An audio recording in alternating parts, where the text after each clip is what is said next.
2 Samuel chapter 1. After the death of Saul, David returned from striking down the Amalekites and stayed in Ziklag 2 days. On the third day a man arrived from Saul's camp with his clothes torn and dust on his head. When he came to David, he fell to the ground to pay him honor. "Where have you come from?" David asked him. He answered, "I have escaped from the Israelite camp." "What happened?" David asked. "Tell me." "The men fled from the battle," he replied. "Many of them fell and died, and Saul and his son Jonathan are dead." Then David said to the young man who brought him the report, "How do you know that Saul and his son Jonathan are dead?" "I happened to be on Mount Gilboa," the young man said. "and there was Saul, leaning on his spear, with the chariots and their drivers in hot pursuit. When he turned around and saw me, he called out to me, and I said, 'What can I do?' He asked me, 'Who are you?' 'An Amalekite,' I answered. Then he said to me, 'Stand here by me and kill me. I'm in the throes of death, but I'm still alive.' So I stood beside him and killed him, because I knew that after he had fallen he could not survive. And I took the crown that was on his head and the band on his arm, and have brought them here to my lord." Then David and all the men with him took hold of their clothes and tore them. They mourned and wept and fasted till evening for Saul and his son Jonathan, and for the army of the Lord, and for the nation of Israel, because they had fallen by the sword. David said to the young man who brought him the report, "Where are you from?" "I am the son of a foreigner, an Amalekite," he answered. David asked him, "Why weren't you afraid to lift your hand to destroy the Lord's anointed?" Then David called one of his men and said, "Go, strike him down." So he struck him down, and he died. For David had said to him, "Your blood be on your own head. Your own mouth testified against you when you said, 'I killed the Lord's anointed.'" David took up this lament concerning Saul and his son Jonathan, and he ordered that the people of Judah be taught this lament of the bow. It is written in the book of Jasher. "A gazelle lies slain on your heights, Israel. How the mighty have fallen. Tell it not in Gath. Proclaim it not in the streets of Ashkelon. Lest the daughters of the Philistines be glad. Lest the daughters of the uncircumcised rejoice. Mountains of Gilboa, may you have neither dew nor rain. May no showers fall on your terraced fields. For there the shield of the mighty was despised, the shield of Saul, no longer rubbed with oil. From the blood of the slain, from the flesh of the mighty, the bow of Jonathan did not turn back. The sword of Saul did not return unsatisfied. Saul and Jonathan, in life they were loved and admired, and in death they were not parted. They were swifter than eagles. They were stronger than lions. Daughters of Israel, weep for Saul, who clothed you in scarlet and finery, who adorned your garments with ornaments of gold.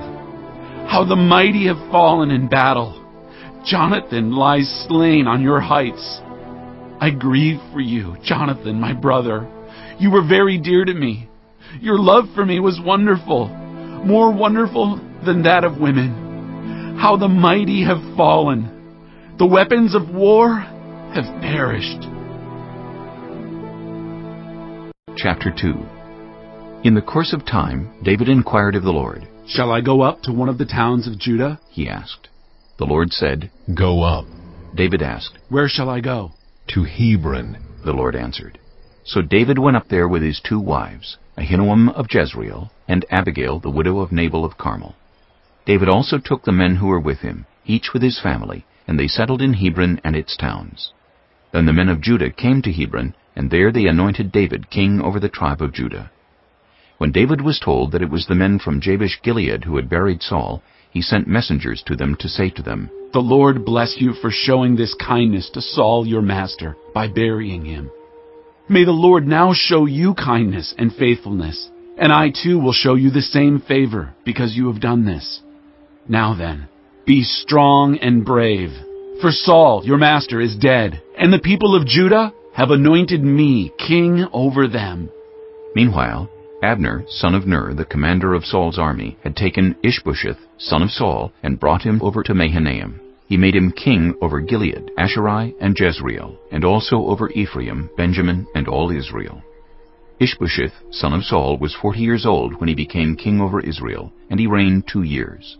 The tribe of Judah, however, remained loyal to David. The length of time David was king in Hebron over Judah was 7 years and 6 months. Abner, son of Ner, together with the men of Ish-bosheth, son of Saul, left Mahanaim and went to Gibeon. Joab, son of Zeruiah, and David's men went out and met them at the pool of Gibeon. One group sat down on one side of the pool, and one group on the other side. Then Abner said to Joab, "Let's have some of the young men get up and fight hand to hand in front of us." "All right, let them do it," Joab said.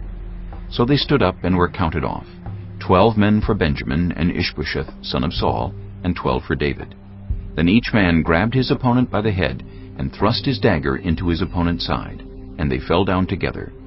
So that place in Gibeon was called Helkath Hazurium. The battle that day was very fierce, and Abner and the Israelites were defeated by David's men.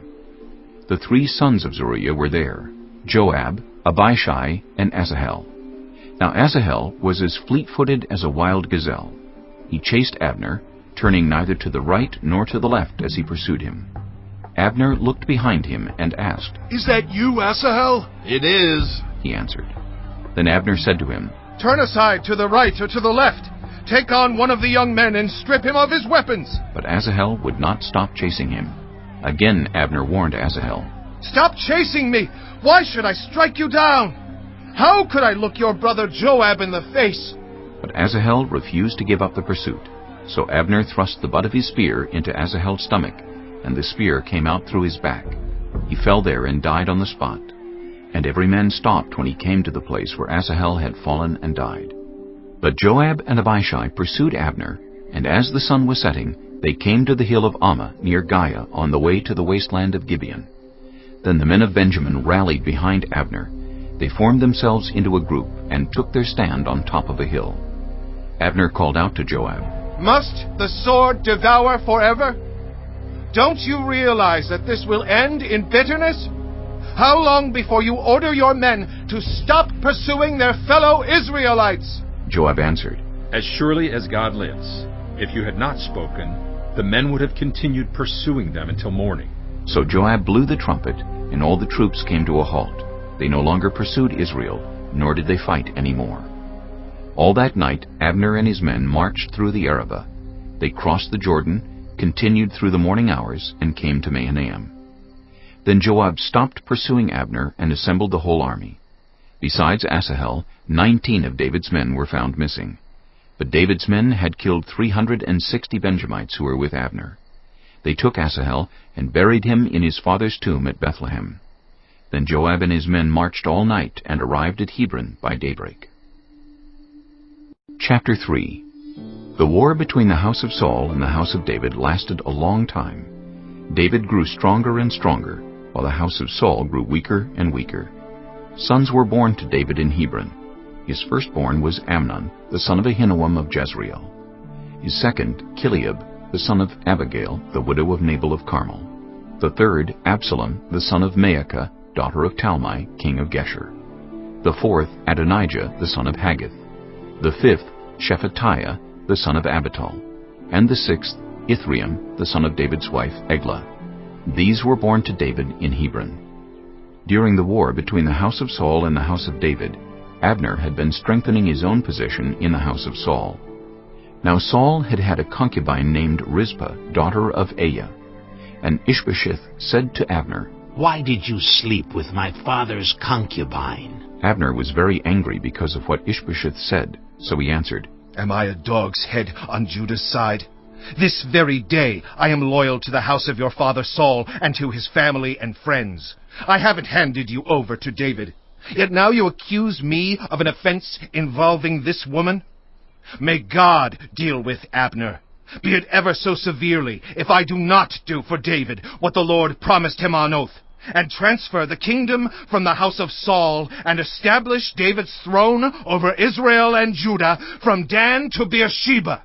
Ish-bosheth did not dare to say another word to Abner because he was afraid of him. Then Abner sent messengers on his behalf to say to David, "Whose land is it? Make an agreement with me, and I will help you bring all Israel over to you." "Good," said David. "I will make an agreement with you, but I demand one thing of you. Do not come into my presence unless you bring Michal, daughter of Saul, when you come to see me." Then David sent messengers to Ish-bosheth, son of Saul, demanding, "Give me my wife Michal, whom I betrothed to myself, for the price of 100 Philistine foreskins." So Ish-bosheth gave orders and had her taken away from her husband Paltiel, son of Laish. Her husband, however, went with her, weeping behind her all the way to Bahurim. Then Abner said to him, "Go back home." So he went back. Abner conferred with the elders of Israel and said, "For some time you have wanted to make David your king. Now do it. For the Lord promised David, 'By my servant David I will rescue my people Israel from the hand of the Philistines and from the hand of all their enemies.'" Abner also spoke to the Benjamites in person. Then he went to Hebron to tell David everything that Israel and the whole tribe of Benjamin wanted to do. When Abner, who had 20 men with him, came to David at Hebron, David prepared a feast for him and his men. Then Abner said to David, "Let me go at once, and assemble all Israel for my lord the king, so that they may make a covenant with you, and that you may rule over all that your heart desires." So David sent Abner away, and he went in peace. Just then David's men and Joab returned from a raid, and brought with them a great deal of plunder. But Abner was no longer with David in Hebron, because David had sent him away, and he had gone in peace. When Joab and all the soldiers with him arrived, he was told that Abner, son of Ner, had come to the king, and that the king had sent him away, and that he had gone in peace. So Joab went to the king and said, "What have you done? Look, Abner came to you. Why did you let him go? Now he is gone. You know Abner, son of Ner. He came to deceive you and observe your movements and find out everything you are doing." Joab then left David and sent messengers after Abner, and they brought him back from the cistern at Sirah. But David did not know it. Now when Abner returned to Hebron, Joab took him aside into an inner chamber, as if to speak with him privately. And there, to avenge the blood of his brother Asahel, Joab stabbed him in the stomach, and he died. Later, when David heard about this, he said, "I and my kingdom are forever innocent before the Lord concerning the blood of Abner, son of Ner. May his blood fall on the head of Joab and on his whole family. May Joab's family never be without someone who has a running sore or leprosy, or who leans on a crutch, or who falls by the sword, or who lacks food." Joab and his brother Abishai murdered Abner, because he had killed their brother Asahel in the battle at Gibeon. Then David said to Joab and all the people with him, "Tear your clothes, and put on sackcloth, and walk in mourning in front of Abner." King David himself walked behind the bier.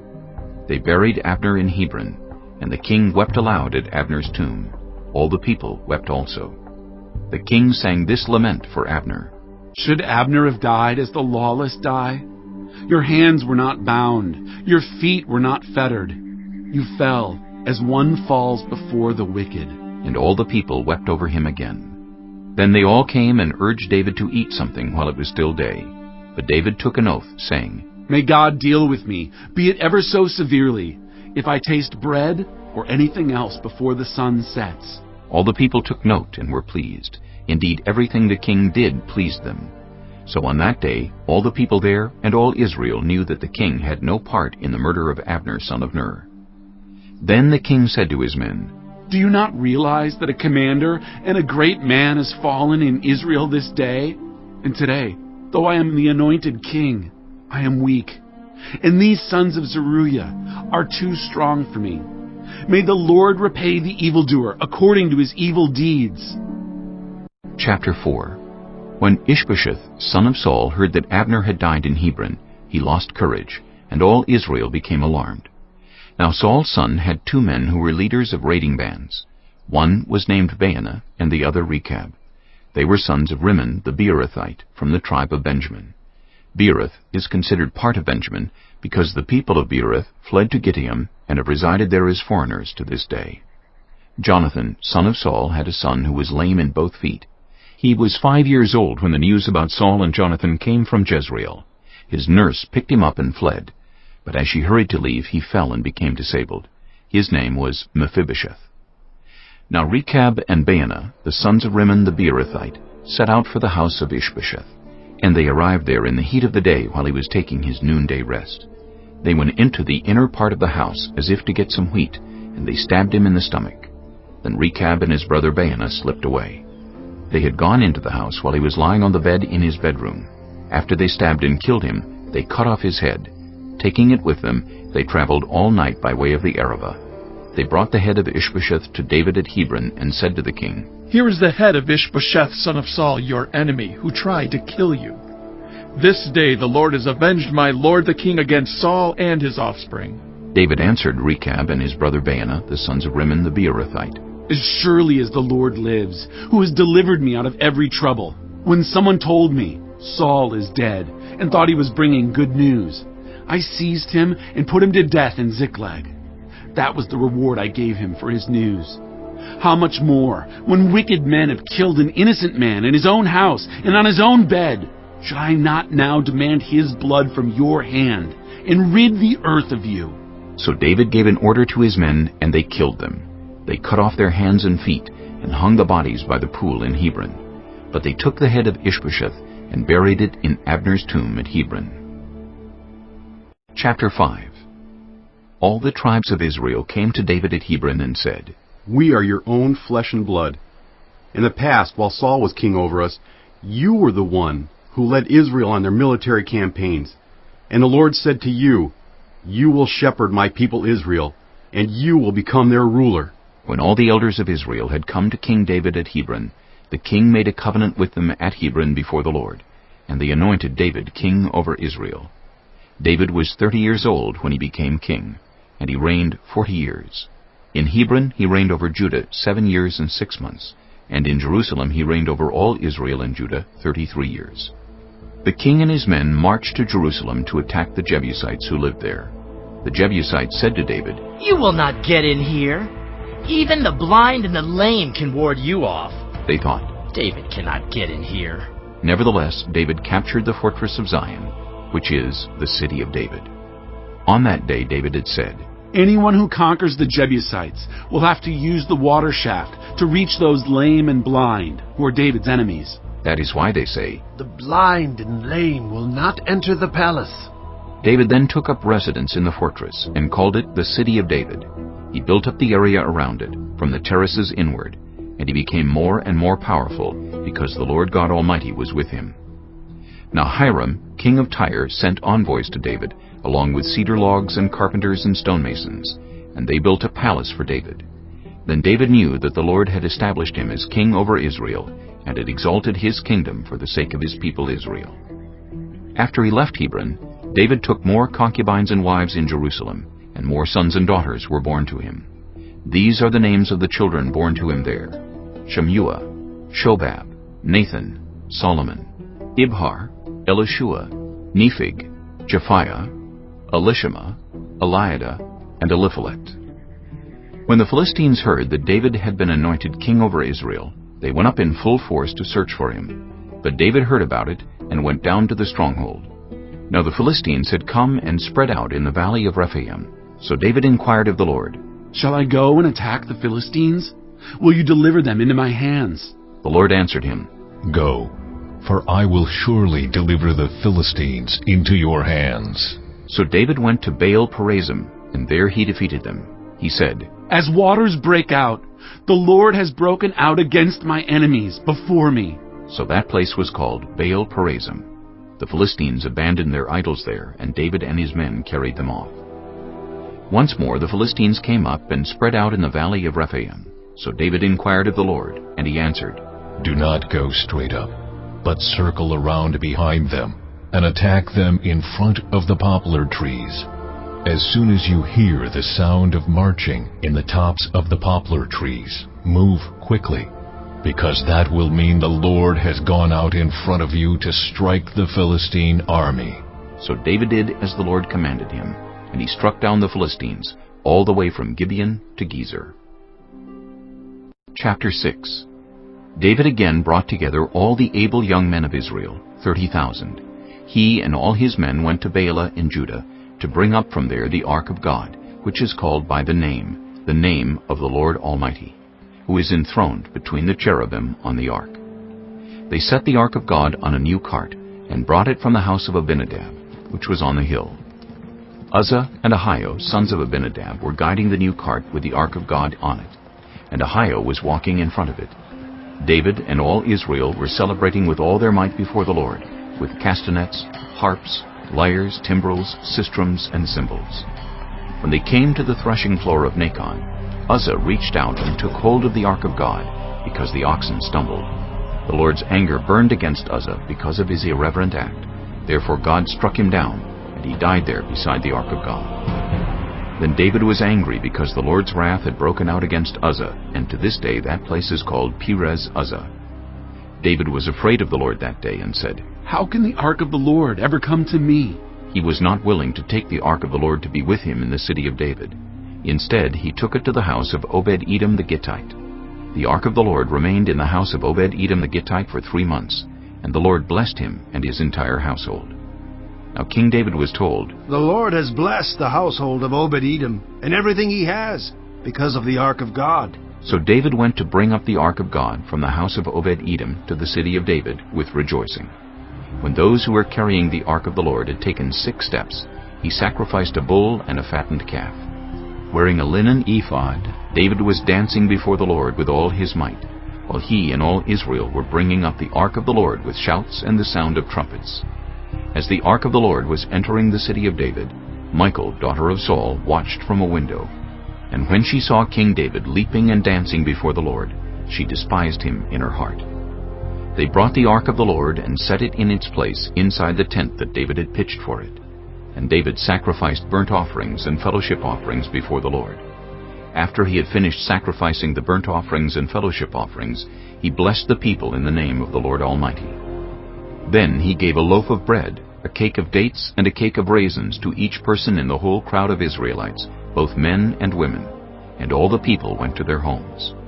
When David returned home to bless his household, Michal, daughter of Saul, came out to meet him and said, "How the king of Israel has distinguished himself today, going around half naked in full view of the slave girls of his servants, as any vulgar fellow would."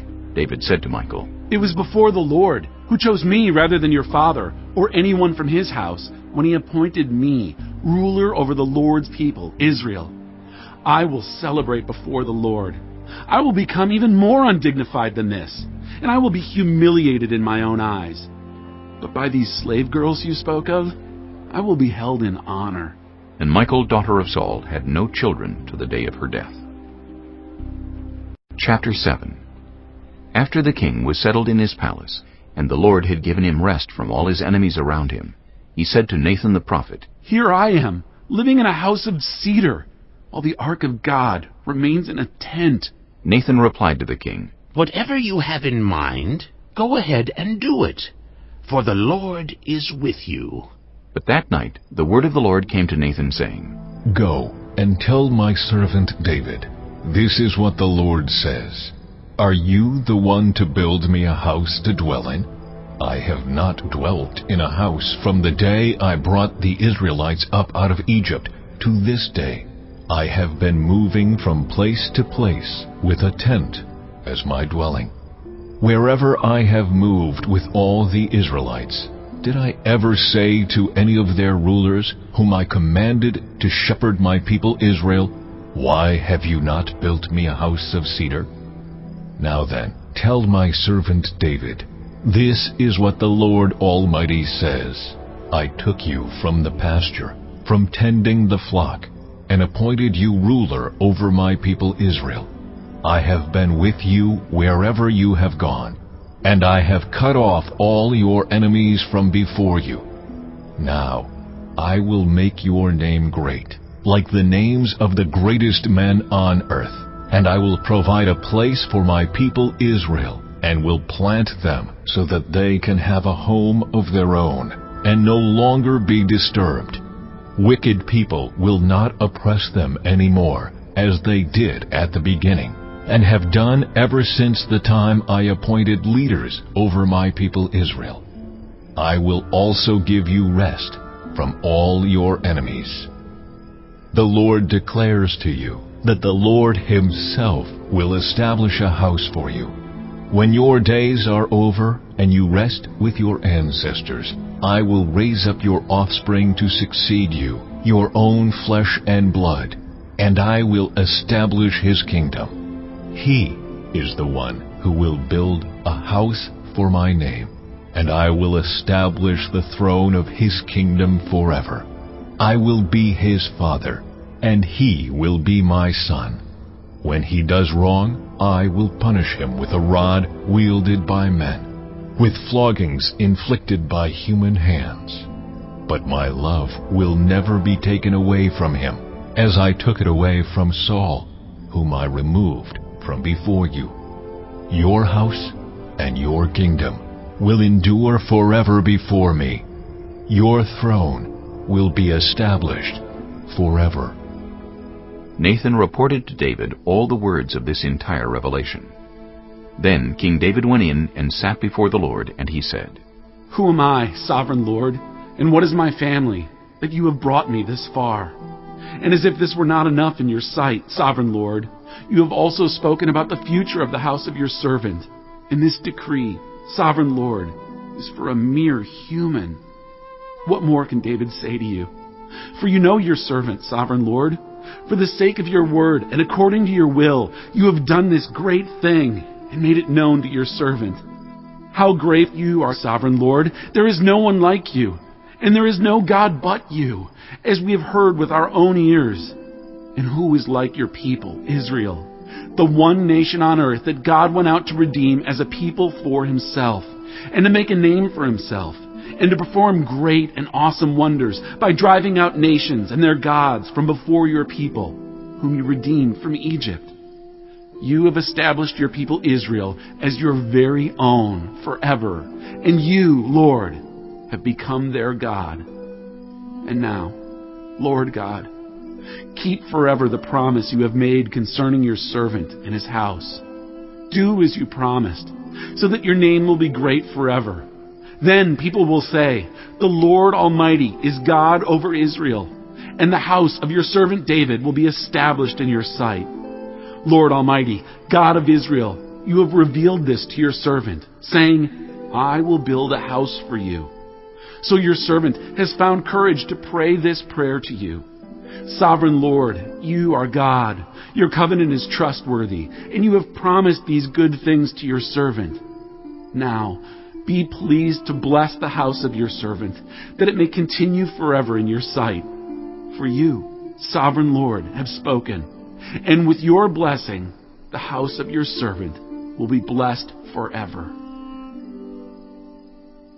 Chapter 8. In the course of time, David defeated the Philistines and subdued them, and he took Metheg-Ammah from the control of the Philistines.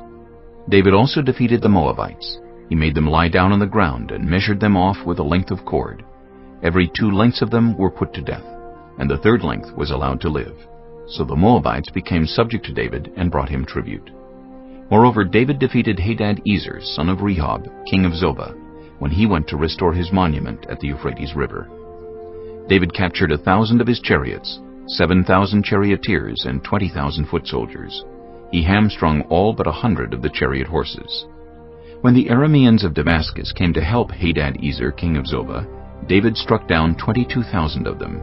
He put garrisons in the Aramean kingdom of Damascus, and the Arameans became subject to him and brought tribute. The Lord gave David victory wherever he went.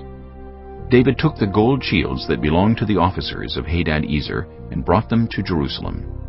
From Teba and Beerothai, towns that belonged to Hadad-Ezer, King David took a great quantity of bronze. When Tu, king of Hamath, heard that David had defeated the entire army of Hadad-Ezer, he sent his son Joram to King David to greet him and congratulate him on his victory in battle over Hadad-Ezer, who had been at war with Tu. Joram brought with him articles of silver, of gold, and of bronze. King David dedicated these articles to the Lord, as he had done with the silver and gold from all the nations he had subdued: Edom and Moab, the Ammonites and the Philistines and Amalek. He also dedicated the plunder taken from Hadad-Ezer, son of Rehob, king of Zobah. And David became famous after he returned from striking down 18,000 Edomites in the valley of Salt. He put garrisons throughout Edom, and all the Edomites became subject to David. The Lord gave David victory wherever he went. David reigned over all Israel, doing what was just and right for all his people. Joab, son of Zeruiah, was over the army. Jehoshaphat, son of Ahilud, was recorder. Zadok, son of Ahitub, and Ahimelech, son of Abiathar, were priests. Sariah was secretary. Benaiah, son of Jehoiada, was over the Kerethites and Pelethites. And David's sons were priests. Chapter 9. David asked, Is there anyone still left of the house of Saul, to whom I can show kindness for Jonathan's sake? Now there was a servant of Saul's household named Ziba. They summoned him to appear before David, and the king said to him, Are you Ziba? At your service, he replied. The king asked, Is there no one still alive from the house of Saul, to whom I can show God's kindness? Ziba answered the king, There is still a son of Jonathan. He is lame in both feet. Where is he? The king asked. Ziba answered, He is at the house of Machir, son of Ammiel, in Lo-debar. So King David had him brought from Lo-debar, from the house of Machir, son of Ammiel. When Mephibosheth, son of Jonathan, the son of Saul, came to David, he bowed down to pay him honor. David said, Mephibosheth. At your service, he replied. Don't be afraid, David said to him, for I will surely show you kindness for the sake of your father Jonathan. I will restore to you all the land that belonged to your grandfather Saul, and you will always eat at my table. Mephibosheth bowed down and said, What is your servant, that you should notice a dead dog like me? Then the king summoned Ziba, Saul's steward, and said to him, I have given your master's grandson everything that belonged to Saul and his family. You and your sons and your servants are to farm the land for him and bring in the crops, so that your master's grandson may be provided for. And Mephibosheth, grandson of your master, will always eat at my table. Now Ziba had 15 sons and 20 servants. Then Ziba said to the king, Your servant will do whatever my lord the king commands his servant to do. So Mephibosheth ate at David's table like one of the king's sons. Mephibosheth had a young son named Micah, and all the members of Ziba's household were servants of Mephibosheth. And Mephibosheth lived in Jerusalem, because he always ate at the king's table. He was lame in both feet. Chapter 10. In the course of time, the king of the Ammonites died, and his son Hanun succeeded him as king. David thought, I will show kindness to Hanun, son of Nahash, just as his father showed kindness to me. So David sent a delegation to express his sympathy to Hanun concerning his father. When David's men came to the land of the Ammonites, the Ammonite commanders said to Hanun their lord, Do you think David is honoring your father by sending envoys to you to express sympathy? Hasn't David sent them to you only to explore the city and spy it out and overthrow it? So Hanun seized David's envoys, shaved off half of each man's beard, cut off their garments at the buttocks, and sent them away. When David was told about this, he sent messengers to meet the men, for they were greatly humiliated. The king said, Stay at Jericho till your beards have grown, and then come back.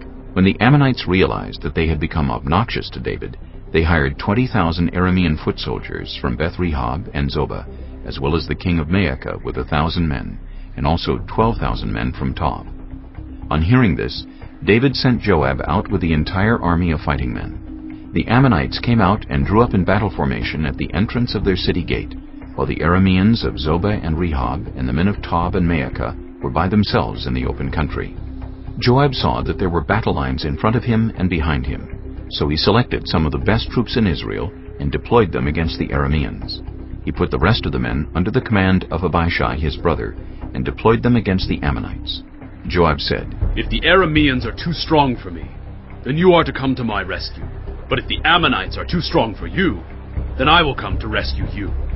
Be strong, and let us fight bravely for our people and the cities of our God. The Lord will do what is good in his sight. Then Joab and the troops with him advanced to fight the Arameans, and they fled before him. When the Ammonites realized that the Arameans were fleeing, they fled before Abishai and went inside the city. So Joab returned from fighting the Ammonites and came to Jerusalem.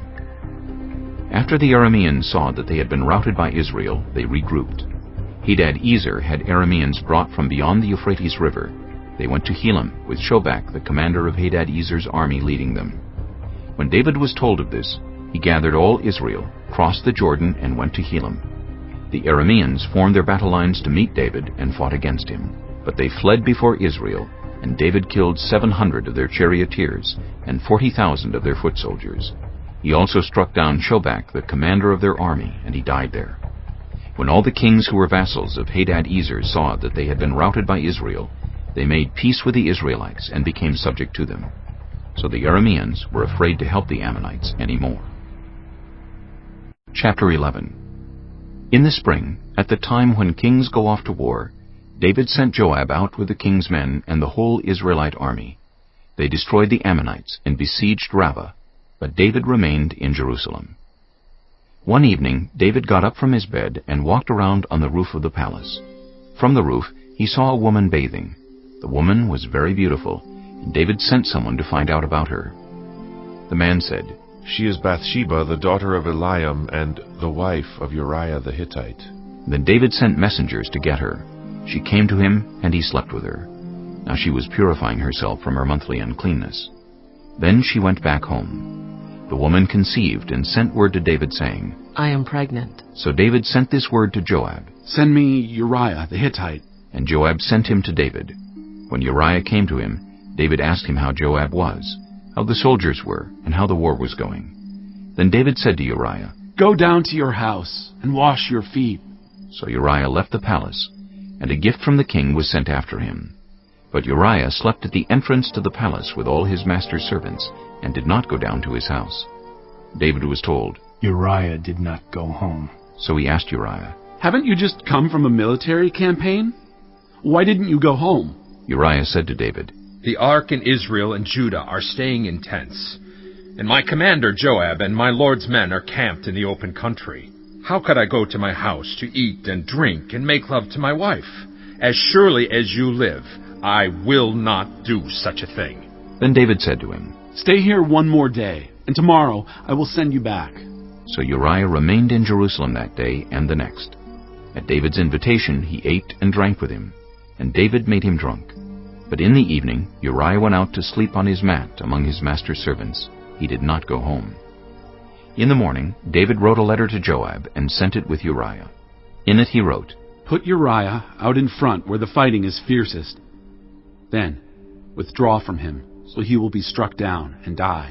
So while Joab had the city under siege, he put Uriah at a place where he knew the strongest defenders were.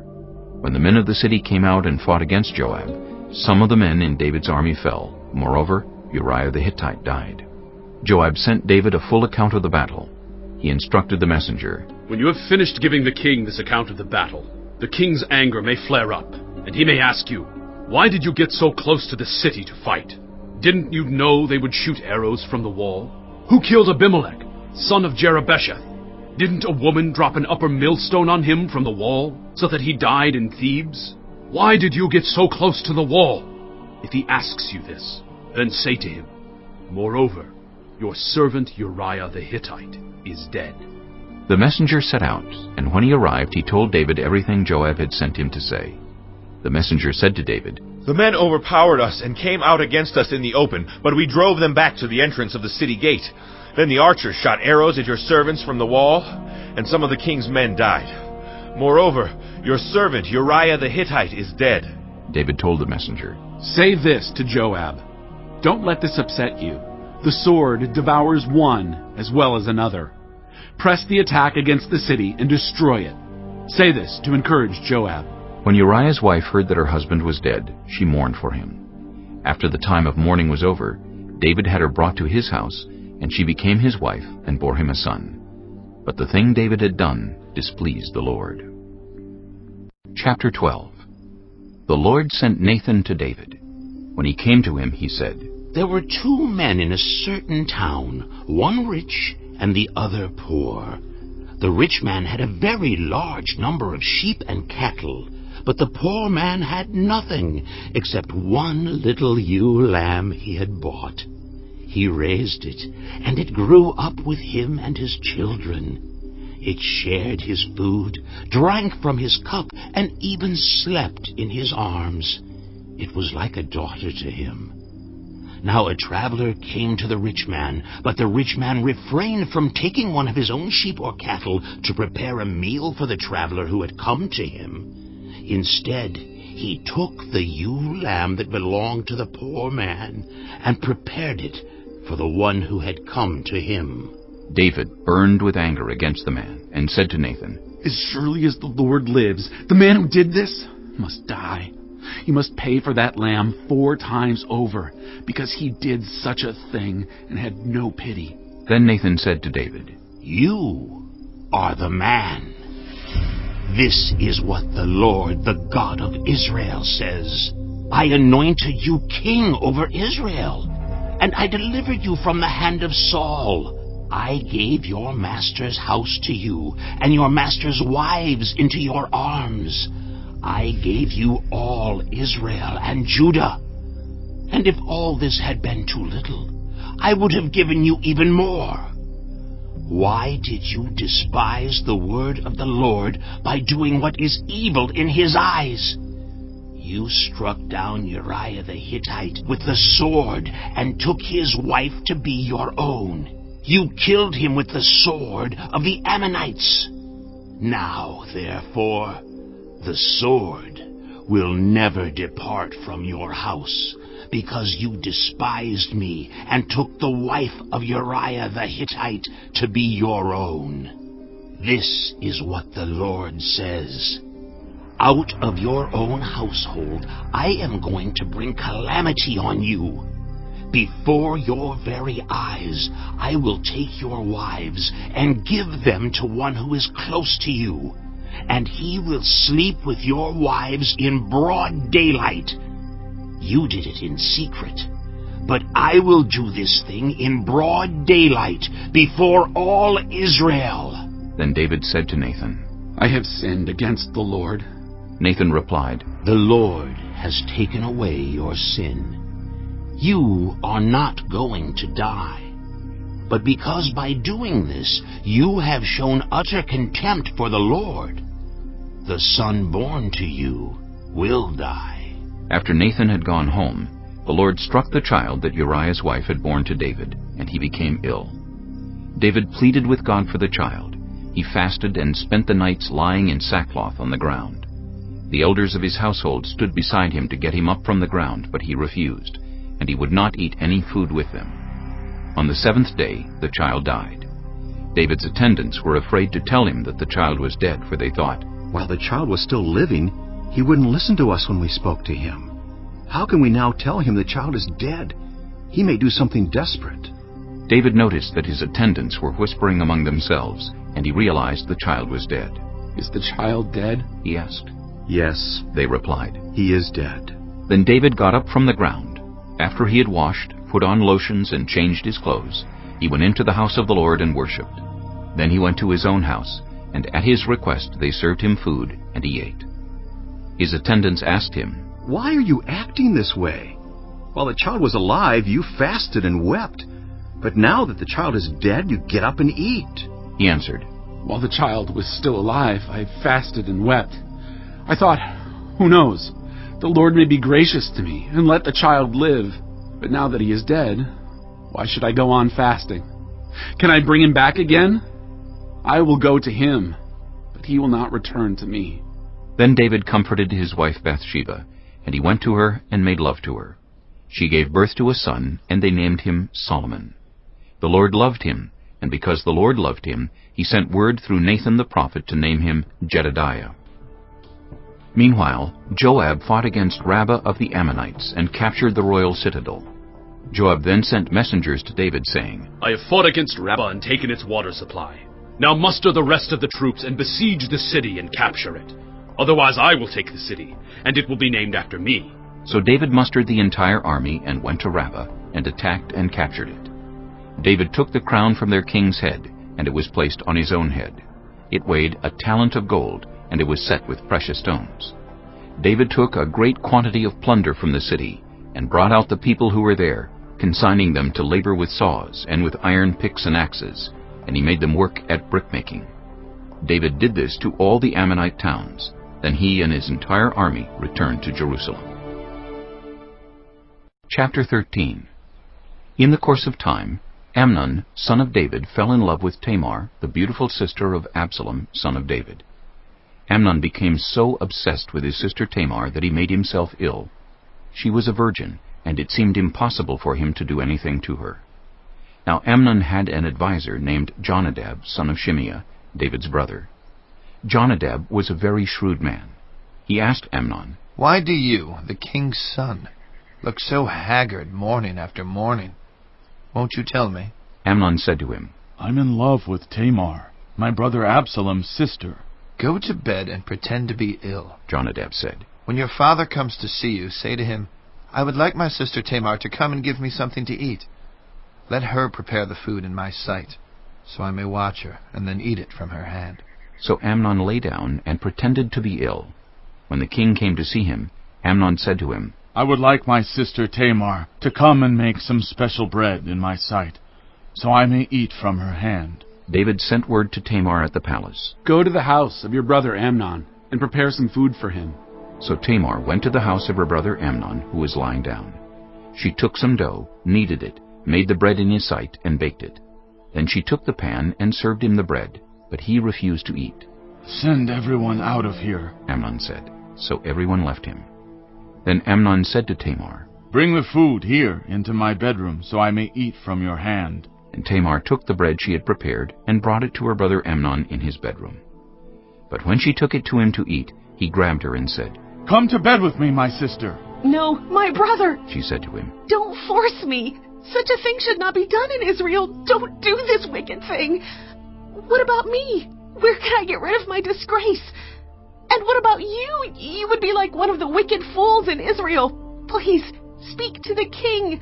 He will not keep me from being married to you." But he refused to listen to her, and since he was stronger than she, he raped her. Then Amnon hated her with intense hatred. In fact, he hated her more than he had loved her.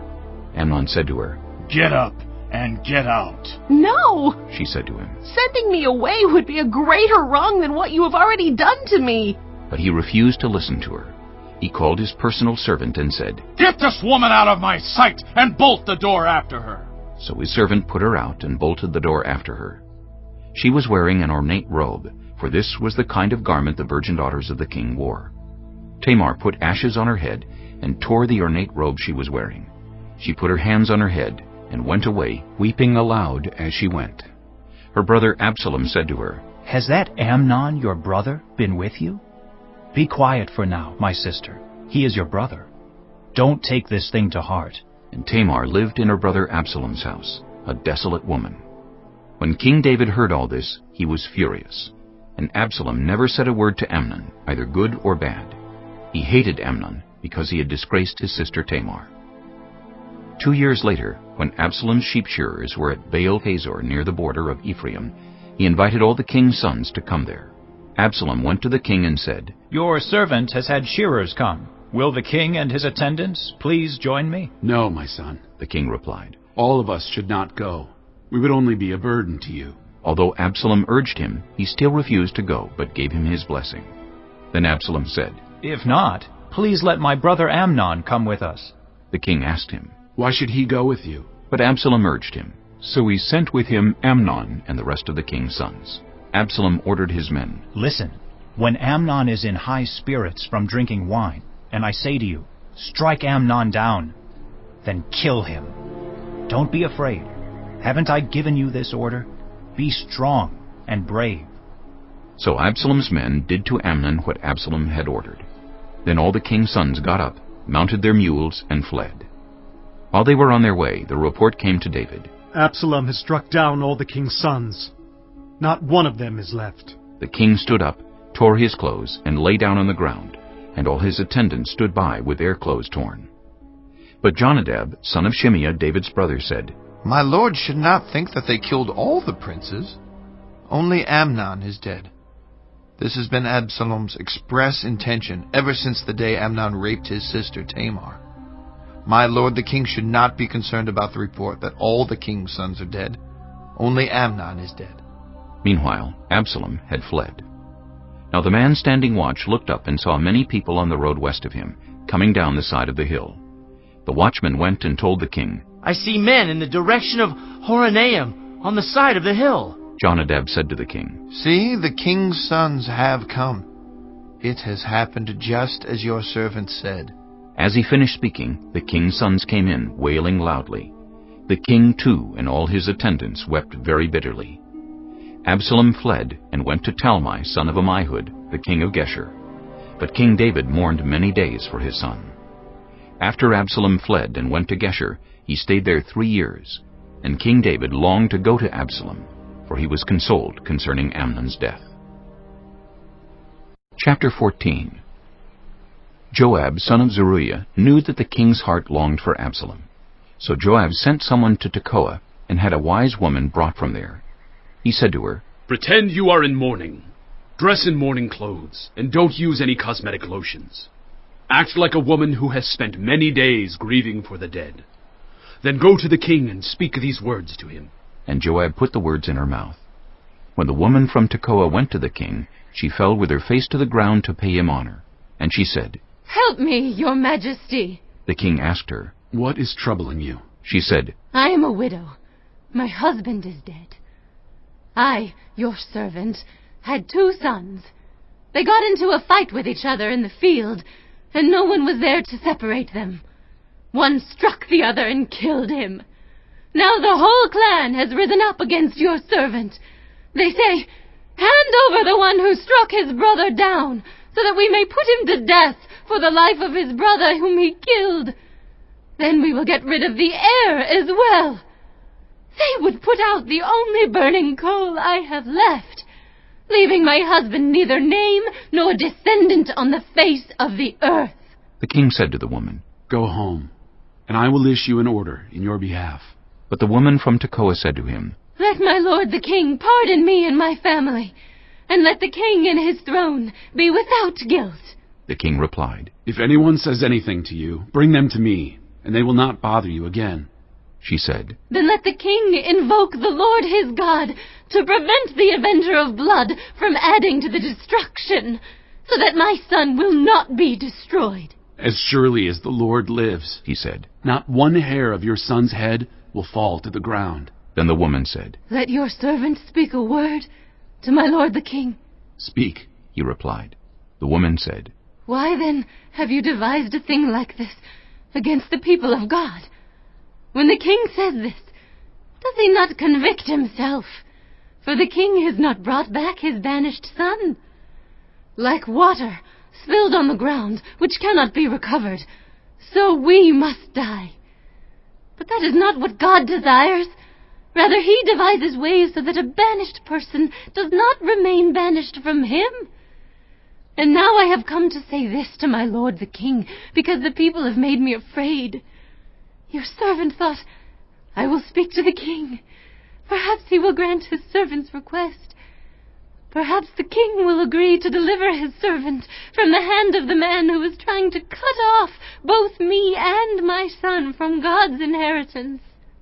And now your servant says, 'May the word of my lord the king secure my inheritance, for my lord the king is like an angel of God in discerning good and evil. May the Lord your God be with you.'" Then the king said to the woman, "Don't keep from me the answer to what I am going to ask you." "Let my lord the king speak," the woman said. The king asked, "Isn't the hand of Joab with you in all this?" The woman answered, "As surely as you live, my lord the king. No one can turn to the right or to the left from anything my lord the king says. Yes, it was your servant Joab who instructed me to do this, and who put all these words into the mouth of your servant. Your servant Joab did this to change the present situation. My lord has wisdom like that of an angel of God. He knows everything that happens in the land." The king said to Joab, "Very well, I will do it. Go, bring back the young man Absalom." Joab fell with his face to the ground to pay him honor, and he blessed the king. Joab said, "Today your servant knows that he has found favor in your eyes, my lord the king, because the king has granted his servant's request." Then Joab went to Geshur and brought Absalom back to Jerusalem. But the king said, "He must go to his own house. He must not see my face." So Absalom went to his own house and did not see the face of the king. In all Israel there was not a man so highly praised for his handsome appearance as Absalom. From the top of his head to the sole of his foot there was no blemish in him. Whenever he cut the hair of his head, he used to cut his hair once a year because it became too heavy for him, he would weigh it, and its weight was 200 shekels by the royal standard. 3 sons and a daughter were born to Absalom. His daughter's name was Tamar, and she became a beautiful woman. Absalom lived 2 years in Jerusalem without seeing the king's face. Then Absalom sent for Joab in order to send him to the king. But Joab refused to come to him. So he sent a second time, but he refused to come. Then he said to his servants, Look, Joab's field is next to mine, and he has barley there. Go and set it on fire. So Absalom's servants set the field on fire. Then Joab did go to Absalom's house, and he said to him, Why have your servants set my field on fire? Absalom said to Joab, Look, I sent word to you and said, Come here, so I can send you to the king to ask, Why have I come from Geshur? It would be better for me if I were still there. Now then, I want to see the king's face. And if I am guilty of anything, let him put me to death. So Joab went to the king and told him this. Then the king summoned Absalom, and he came in and bowed down with his face to the ground before the king. And the king kissed Absalom. Chapter 15. In the course of time, Absalom provided himself with a chariot and horses, and with 50 men to run ahead of him. He would get up early and stand by the side of the road leading to the city gate. Whenever anyone came with a complaint to be placed before the king for a decision, Absalom would call out to him. What town are you from? He would answer, Your servant is from one of the tribes of Israel. Then Absalom would say to him, Look, your claims are valid and proper, but there is no representative of the king to hear you. And Absalom would add, If only I were appointed judge in the land, then everyone who has a complaint or case could come to me, and I would see that they receive justice. Also, whenever anyone approached him to bow down before him, Absalom would reach out his hand, take hold of him, and kiss him. Absalom behaved in this way toward all the Israelites who came to the king asking for justice, and so he stole the hearts of the people of Israel. At the end of 4 years, Absalom said to the king, Let me go to Hebron and fulfill a vow I made to the Lord. While your servant was living at Geshur in Aram, I made this vow. If the Lord takes me back to Jerusalem, I will worship the Lord in Hebron. The king said to him, Go in peace. So he went to Hebron. Then Absalom sent secret messengers throughout the tribes of Israel to say, As soon as you hear the sound of the trumpets, then say, Absalom is king in Hebron. 200 men from Jerusalem had accompanied Absalom. They had been invited as guests and went quite innocently, knowing nothing about the matter. While Absalom was offering sacrifices, he also sent for Ahithophel the Gilonite, David's counselor, to come from Gilo, his hometown. And so the conspiracy gained strength, and Absalom's following kept on increasing. A messenger came and told David, The hearts of the people of Israel are with Absalom. Then David said to all his officials who were with him in Jerusalem, Come, we must flee, or none of us will escape from Absalom. We must leave immediately, or he will move quickly to overtake us and bring ruin on us, and put the city to the sword. The king's officials answered him, Your servants are ready to do whatever our lord the king chooses. The king set out, with his entire household following him, but he left 10 concubines to take care of the palace. So the king set out, with all the people following him, and they halted at the edge of the city. All his men marched past him, along with all the Kirithites and Pelethites, and all the 600 Gittites who had accompanied him from Gath marched before the king. The king said to Ittai the Gittite, Why should you come along with us? Go back and stay with King Absalom. You are a foreigner, an exile from your homeland. You came only yesterday, and today shall I make you wander about with us, when I do not know where I am going? Go back and take your people with you. May the Lord show you kindness and faithfulness. But Ittai replied to the king, As surely as the Lord lives, and as my lord the king lives, wherever my lord the king may be, whether it means life or death, there will your servant be. David said to Ittai, Go ahead, march on. So Ittai the Gittite marched on with all his men and the families that were with him. The whole countryside wept aloud as all the people passed by. The king also crossed the Kidron Valley, and all the people moved on toward the wilderness. Zadok was there too, and all the Levites who were with him were carrying the ark of the covenant of God. They set down the ark of God, and Abiathar offered sacrifices until all the people had finished leaving the city. Then the king said to Zadok, Take the ark of God back into the city. If I find favor in the Lord's eyes, he will bring me back and let me see it and his dwelling place again.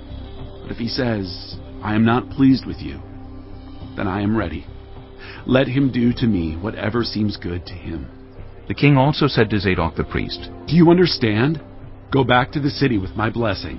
Take your son Ahimaaz with you, and also Abiathar's son Jonathan. You and Abiathar return with your 2 sons. I will wait at the fords in the wilderness until word comes from you to inform me." So Zadok and Abiathar took the ark of God back to Jerusalem and stayed there. But David continued up the Mount of Olives, weeping as he went. His head was covered, and he was barefoot. All the people with him covered their heads too, and were weeping as they went up. Now David had been told, "Ahithophel is among the conspirators with Absalom." So David prayed, "Lord, turn Ahithophel's counsel into foolishness." When David arrived at the summit where people used to worship God, Hushai the Archite was there to meet him, his robe torn and dust on his head. David said to him, "If you go with me, you will be a burden to me. But if you return to the city and say to Absalom, 'Your Majesty, I will be your servant. I was your father's servant in the past, but now I will be your servant,' then you can help me by frustrating Ahithophel's advice. Won't the priests Zadok and Abiathar be there with you? Tell them anything you hear in the king's palace.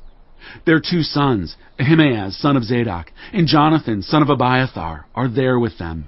Send them to me with anything you hear." So Hushai, David's confidant, arrived at Jerusalem as Absalom was entering the city. Chapter 16. When David had gone a short distance beyond the summit, there was Ziba, the steward of Mephibosheth, waiting to meet him. He had a string of donkeys saddled and loaded with 200 loaves of bread, 100 cakes of raisins, 100 cakes of figs, and a skin of wine. The king asked Ziba, "Why have you brought these?" Ziba answered, "The donkeys are for the king's household to ride on. The bread and fruit are for the men to eat, and the wine is to refresh those who become exhausted in the wilderness." The king then asked, "Where is your master's grandson?" Ziba said to him, "He is staying in Jerusalem because he thinks today the Israelites will restore to me my grandfather's kingdom." Then the king said to Ziba, "All that belonged to Mephibosheth is now yours." "I humbly bow," Ziba said. "May I find favor in your eyes, my lord the king." As King David approached Bahurim, a man from the same clan as Saul's family came out from there. His name was Shimei, son of Gera, and he cursed as he came out. He pelted David and all the king's officials with stones, though all the troops and the special guard were on David's right and left. As he cursed, Shimei said, "Get out! Get out! You murderer! You scoundrel! The Lord has repaid you for all the blood you shed in the household of Saul, in whose place you have reigned. The Lord has given the kingdom into the hands of your son Absalom. You have come to ruin because you are a murderer!" Then Abishai, son of Zeruiah, said to the king, "Why should this dead dog curse my lord the king? Let me go over and cut off his head." But the king said, "What does this have to do with you, you sons of Zeruiah? If he is cursing because the Lord said to him, 'Curse David,' who can ask, 'Why do you do this?'" David then said to Abishai and all his officials, "My son, my own flesh and blood, is trying to kill me. How much more then this Benjamite? Leave him alone. Let him curse, for the Lord has told him to. It may be that the Lord will look upon my misery and restore to me his covenant blessing instead of his curse today." So David and his men continued along the road, while Shimei was going along the hillside opposite him, cursing as he went, and throwing stones at him, and showering him with dirt. The king and all the people with him arrived at their destination exhausted, and there he refreshed himself. Meanwhile, Absalom and all the men of Israel came to Jerusalem, and Ahithophel was with him. Then Hushai the Archite, David's confidant, went to Absalom and said to him, "Long live the king! Long live the king!" Absalom said to Hushai, "So this is the love you show your friend? If he's your friend, why didn't you go with him?" Hushai said to Absalom, "No, the one chosen by the Lord, by these people, and by all the men of Israel.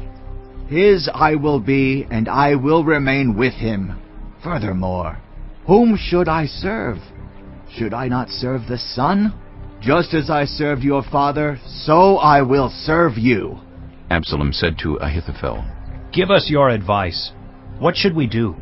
Ahithophel answered, "Sleep with your father's concubines, whom he left to take care of the palace. Then all Israel will hear that you have made yourself obnoxious to your father, and the hands of everyone with you will be more resolute. So they pitched a tent for Absalom on the roof, and he slept with his father's concubines in the sight of all Israel. Now in those days, the advice Ahithophel gave was like that of one who inquires of God. That was how both David and Absalom regarded all of Ahithophel's advice. Chapter 17. Ahithophel said to Absalom, I would choose 12,000 men and set out tonight in pursuit of David. I would attack him while he is weary and weak. I would strike him with terror, and then all the people with him will flee. I would strike down only the king and bring all the people back to you. The death of the man you seek will mean the return of all. All the people will be unharmed.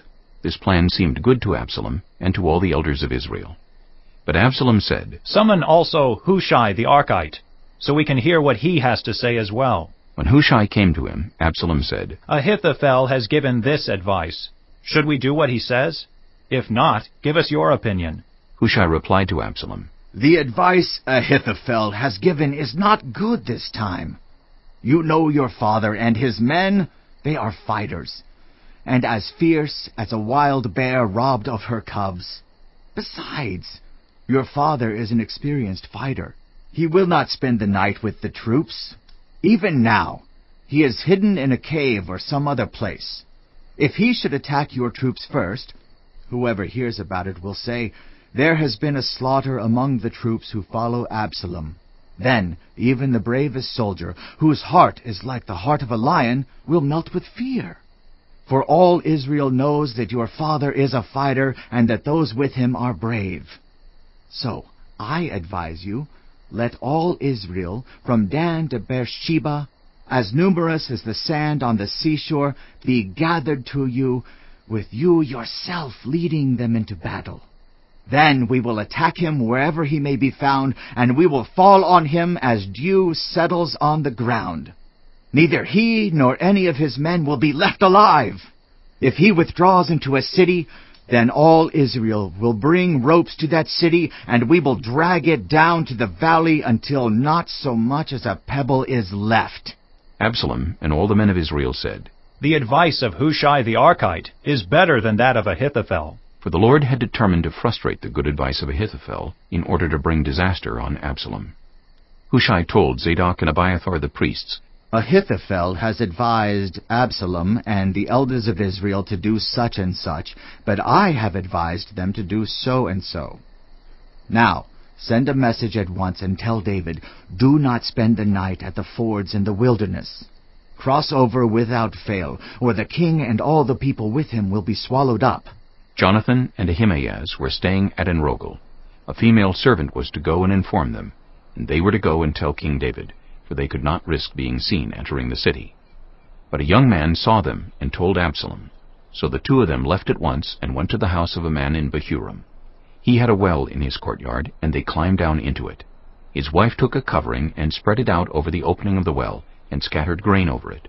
No one knew anything about it. When Absalom's men came to the woman at the house, they asked, Where are Ahimaaz and Jonathan? The woman answered them, They crossed over the brook. The men searched but found no one, so they returned to Jerusalem. After they had gone, the two climbed out of the well and went to inform King David. They said to him, Set out and cross the river at once. Ahithophel has advised such and such against you. So David and all the people with him set out and crossed the Jordan. By daybreak, no one was left who had not crossed the Jordan. When Ahithophel saw that his advice had not been followed, he saddled his donkey and set out for his house in his hometown. He put his house in order and then hanged himself. So he died and was buried in his father's tomb. David went to Mahanaim, and Absalom crossed the Jordan with all the men of Israel. Absalom had appointed Amasa over the army in place of Joab. Amasa was the son of Jether, an Ishmaelite, who had married Abigail, the daughter of Nahash, and sister of Zeruiah, the mother of Joab. The Israelites and Absalom camped in the land of Gilead. When David came to Mahanaim, Shobai, son of Nahash, from Rabbah of the Ammonites, and Makir, son of Amiel, from Lo-debar, and Barzillai the Gileadite from Rogelim, brought bedding and bowls and articles of pottery. They also brought wheat and barley, flour and roasted grain, beans and lentils, honey and curds, sheep, and cheese from cow's milk for David and his people to eat. For they said, "The people have become exhausted and hungry and thirsty in the wilderness." Chapter 18. David mustered the men who were with him, and appointed over them commanders of thousands and commanders of hundreds. David sent out his troops, a third under the command of Joab, a third under Joab's brother Abishai, son of Zeruiah, and a third under Ittai the Gittite. The king told the troops, "I myself will surely march out with you." But the men said, "You must not go out. If we are forced to flee, they won't care about us. Even if half of us die, they won't care. But you are worth 10,000 of us. It would be better now for you to give us support from the city." The king answered, "I will do whatever seems best to you." So the king stood beside the gate while all his men marched out in units of hundreds and of thousands. The king commanded Joab, Abishai, and Ittai, "Be gentle with the young man Absalom for my sake." And all the troops heard the king giving orders concerning Absalom to each of the commanders. David's army marched out of the city to fight Israel, and the battle took place in the forest of Ephraim. There, Israel's troops were routed by David's men, and the casualties that day were great, 20,000 men. The battle spread out over the whole countryside, and the forest swallowed up more men that day than the sword. Now Absalom happened to meet David's men. He was riding his mule, and as the mule went under the thick branches of a large oak, Absalom's hair got caught in the tree.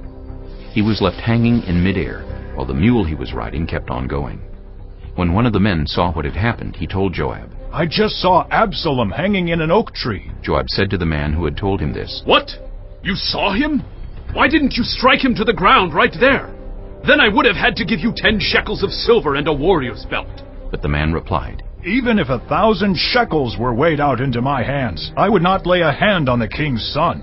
In our hearing, the king commanded you and Abishai and Ittai protect the young man Absalom for my sake. And if I had put my life in jeopardy, and nothing is hidden from the king, you would have kept your distance from me." Joab said, "I'm not going to wait like this for you." So he took 3 javelins in his hand, and plunged them into Absalom's heart, while Absalom was still alive in the oak tree. And 10 of Joab's armor-bearers surrounded Absalom, struck him, and killed him. Then Joab sounded the trumpet, and the troops stopped pursuing Israel, for Joab halted them. They took Absalom, threw him into a big pit in the forest, and piled up a large heap of rocks over him. Meanwhile, all the Israelites fled to their homes.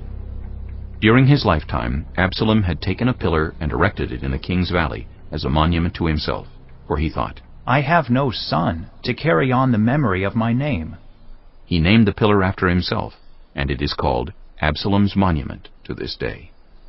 Now Ahimaaz, son of Zadok, said, "Let me run and take the news to the king that the Lord has vindicated him by delivering him from the hand of his enemies." "You are not the one to take the news today," Joab told him. "You may take the news another time, but you must not do so today, because the king's son is dead."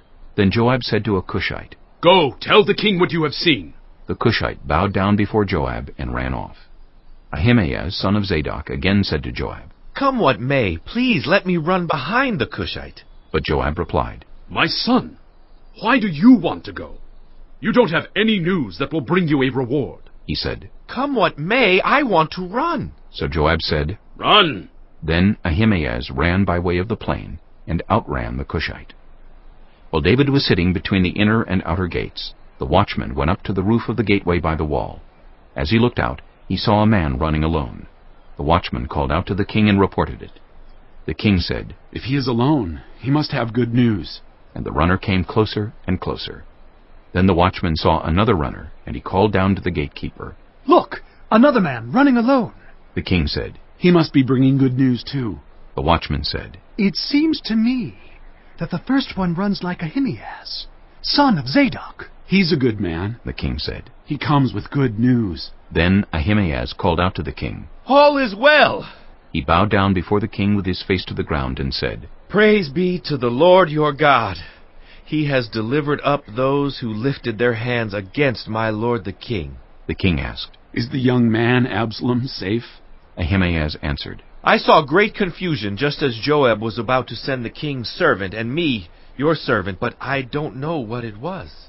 The king said, "Stand aside and wait here." So he stepped aside and stood there.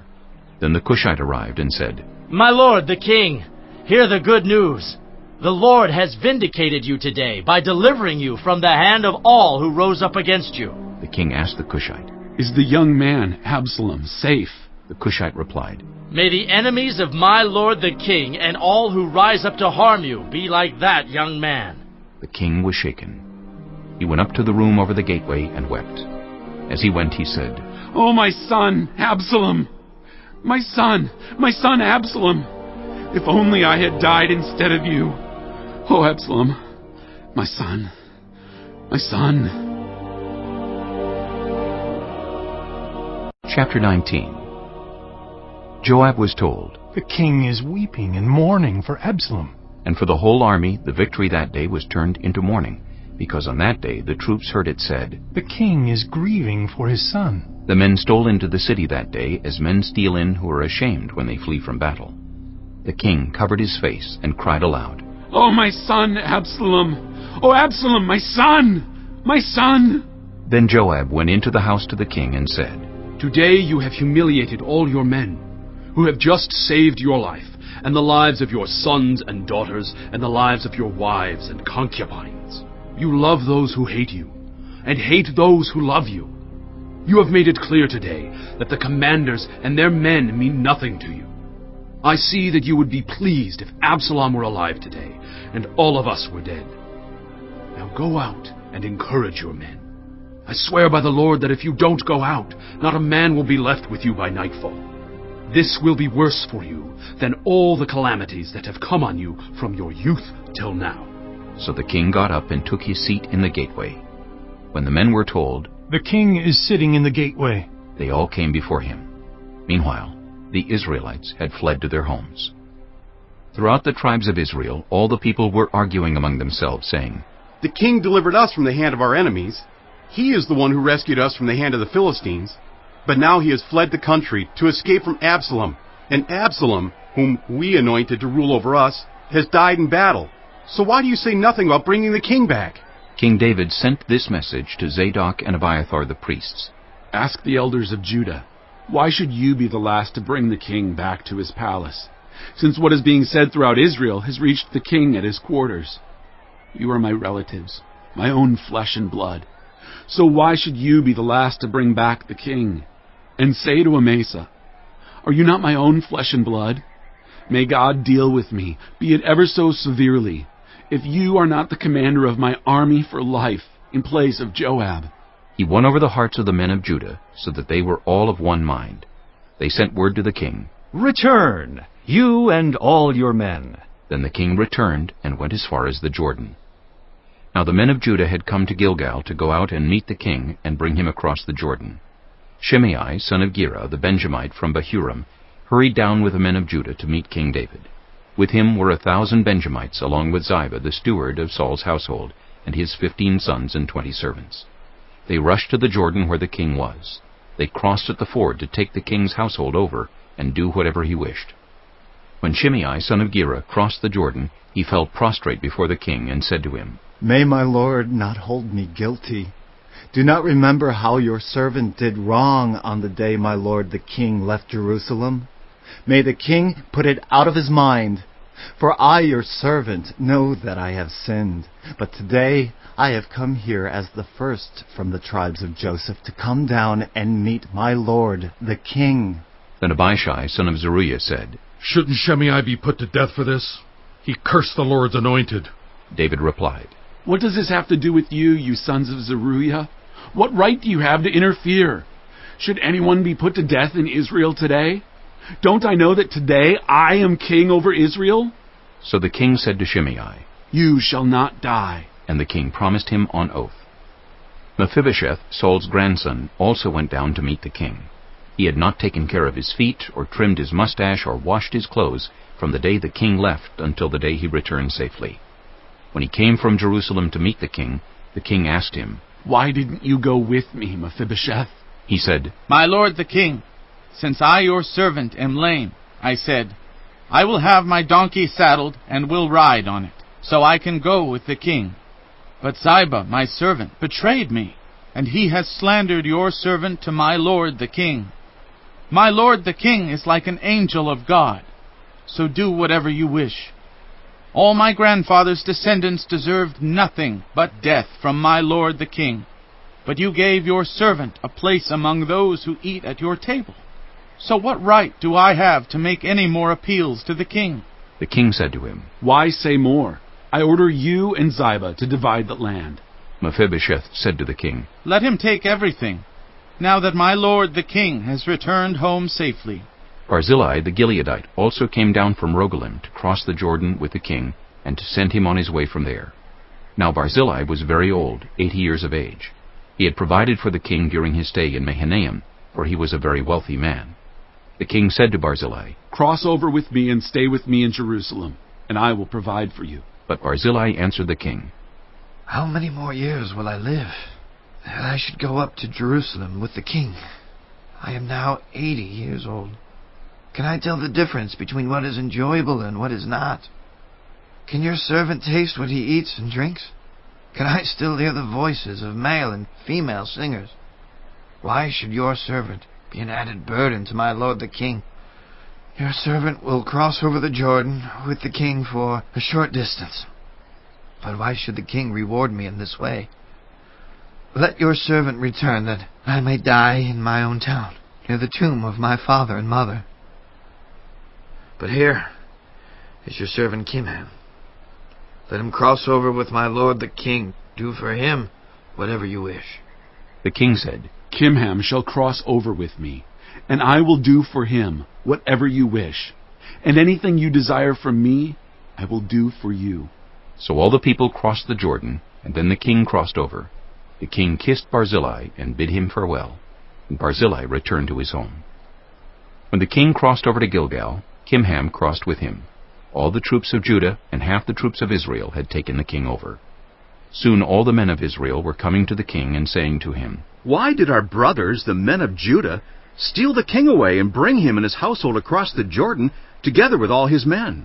All the men of Judah answered the men of Israel, "We did this because the king is closely related to us.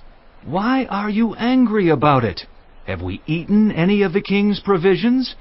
Have we taken anything for ourselves?" Then the men of Israel answered the men of Judah, "We have 10 shares in the king, so we have a greater claim on David than you have. Why then do you treat us with contempt? Weren't we the first to speak of bringing back our king?" But the men of Judah pressed their claims even more forcefully than the men of Israel. Chapter 20. Now a troublemaker named Sheba, son of Bichri, a Benjamite, happened to be there. He sounded the trumpet and shouted, "We have no share in David, no part in Jesse's son. Every man to his tent, Israel!" So all the men of Israel deserted David to follow Sheba, son of Bichri. But the men of Judah stayed by their king all the way from the Jordan to Jerusalem. When David returned to his palace in Jerusalem, he took the 10 concubines he had left to take care of the palace and put them in a house under guard. He provided for them, but had no sexual relations with them. They were kept in confinement till the day of their death, living as widows. Then the king said to Amasa, "Summon the men of Judah to come to me within 3 days, and be here yourself." But when Amasa went to summon Judah, he took longer than the time the king had set for him. David said to Abishai, "Now Sheba, son of Bichri, will do us more harm than Absalom did. Take your master's men and pursue him, or he will find fortified cities and escape from us." So Joab's men and the Kerethites and Pelethites and all the mighty warriors went out under the command of Abishai. They marched out from Jerusalem to pursue Sheba, son of Bichri. While they were at the great rock in Gibeon, Amasa came to meet them. Joab was wearing his military tunic, and strapped over it at his waist was a belt with a dagger in its sheath. As he stepped forward, it dropped out of its sheath. Joab said to Amasa, "How are you, my brother?" Then Joab took Amasa by the beard with his right hand to kiss him. Amasa was not on his guard against the dagger in Joab's hand, and Joab plunged it into his belly, and his intestines spilled out on the ground. Without being stabbed again, Amasa died. Then Joab and his brother Abishai pursued Sheba, son of Bichri. One of Joab's men stood beside Amasa and said, "Whoever favors Joab, and whoever is for David, let him follow Joab." Amasa lay wallowing in his blood in the middle of the road, and the man saw that all the troops came to a halt there. When he realized that everyone who came up to Amasa stopped, he dragged him from the road into a field and threw a garment over him. After Amasa had been removed from the road, everyone went on with Joab to pursue Sheba, son of Bichri. Sheba passed through all the tribes of Israel to Abel-Beth-Maachah and through the entire region of the Bichrites, who gathered together and followed him. All the troops with Joab came and besieged Sheba in Abel-Beth-Maachah. They built a siege ramp up to the city, and it stood against the outer fortifications. While they were battering the wall to bring it down, a wise woman called from the city, "Listen! Listen! Tell Joab to come here, so I can speak to him." He went toward her, and she asked, "Are you Joab?" "I am," he answered. She said, "Listen to what your servant has to say." "I'm listening," he said. She continued, "Long ago they used to say, 'Get your answer at Abel,' and that settled it. We are the peaceful and faithful in Israel. You are trying to destroy a city that is a mother in Israel. Why do you want to swallow up the Lord's inheritance?" "Far be it from me," Joab replied. "Far be it from me to swallow up or destroy. That is not the case. A man named Sheba, son of Bichri, from the hill country of Ephraim, has lifted up his hand against the king, against David. Hand over this one man, and I'll withdraw from the city." The woman said to Joab, "His head will be thrown to you from the wall." Then the woman went to all the people with her wise advice, and they cut off the head of Sheba son of Bichri and threw it to Joab. So he sounded the trumpet, and his men dispersed from the city, each returning to his home, and Joab went back to the king in Jerusalem. Joab was over Israel's entire army.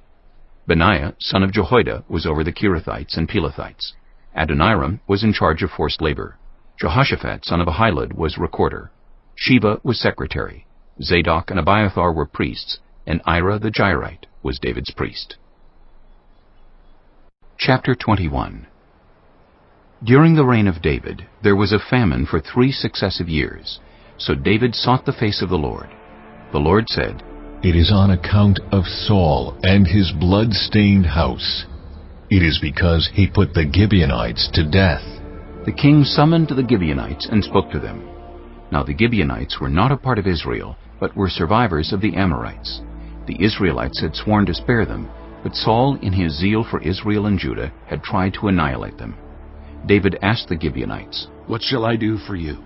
How shall I make atonement so that you will bless the Lord's inheritance?" The Gibeonites answered him, "We have no right to demand silver or gold from Saul or his family, nor do we have the right to put anyone in Israel to death." "What do you want me to do for you?" David asked. They answered the king, "As for the man who destroyed us and plotted against us so that we have been decimated and have no place anywhere in Israel, let 7 of his male descendants be given to us to be killed, and their bodies exposed before the Lord at Gibeah of Saul, the Lord's chosen one." So the king said, "I will give them to you." The king spared Mephibosheth, son of Jonathan, the son of Saul, because of the oath before the Lord between David and Jonathan, son of Saul. But the king took Armoni and Mephibosheth, the 2 sons of Aiah's daughter Rizpah, whom she had borne to Saul, together with the 5 sons of Saul's daughter Merib, whom she had borne to Adriel, son of Barzillai the Maholathite. He handed them over to the Gibeonites, who killed them and exposed their bodies on a hill before the Lord. All 7 of them fell together. They were put to death during the first days of the harvest, just as the barley harvest was beginning. Rizpah, daughter of Aiah, took sackcloth and spread it out for herself on a rock. From the beginning of the harvest till the rain poured down from the heavens on the bodies, she did not let the birds touch them by day, or the wild animals by night. When David was told what Aiah's daughter Rizpah, Saul's concubine, had done, he went and took the bones of Saul and his son Jonathan from the citizens of Jabesh-Gilead. They had stolen their bodies from the public square at Bethshan, where the Philistines had hung them after they struck Saul down on Gilboa. David brought the bones of Saul and his son Jonathan from there, and the bones of those who had been killed and exposed were gathered up. They buried the bones of Saul and his son Jonathan in the tomb of Saul's father Kish at Zelah in Benjamin, and did everything the king commanded. After that, God answered prayer in behalf of the land. Once again there was a battle between the Philistines and Israel. David went down with his men to fight against the Philistines, and he became exhausted. And Ishbi-Benob, one of the descendants of Rapha, whose bronze spearhead weighed 300 shekels, and who was armed with a new sword, said he would kill David. But Abishai, son of Zeruiah, came to David's rescue. He struck the Philistine down and killed him. Then David's men swore to him, saying, "Never again will you go out with us to battle. so that the lamp of Israel will not be extinguished. In the course of time there was another battle with the Philistines at Gob. At that time Sheba the Hushathite killed Saph, one of the descendants of Rapha. In another battle with the Philistines at Gob, Elhanan, son of Jair the Bethlehemite, killed the brother of Goliath the Gittite, who had a spear with a shaft like a weaver's rod. In still another battle, which took place at Gath, there was a huge man with 6 fingers on each hand and 6 toes on each foot, 24 in all. He also was descended from Rapha. When he taunted Israel, Jonathan, son of Shimeah, David's brother, killed him. These 4 were descendants of Rapha in Gath, and they fell at the hands of David and his men. Chapter 22. David sang to the Lord the words of this song when the Lord delivered him from the hand of all his enemies, and from the hand of Saul. He said, The Lord is my rock, my fortress, and my deliverer. My God is my rock, in whom I take refuge, my shield and the horn of my salvation. He is my stronghold, my refuge and my Savior. From violent people you save me. I called to the Lord, who is worthy of praise, and have been saved from my enemies. The waves of death swirled about me. The torrents of destruction overwhelmed me. The cords of the grave coiled around me.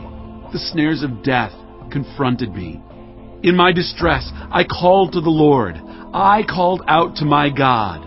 From his temple, he heard my voice. My cry came to his ears.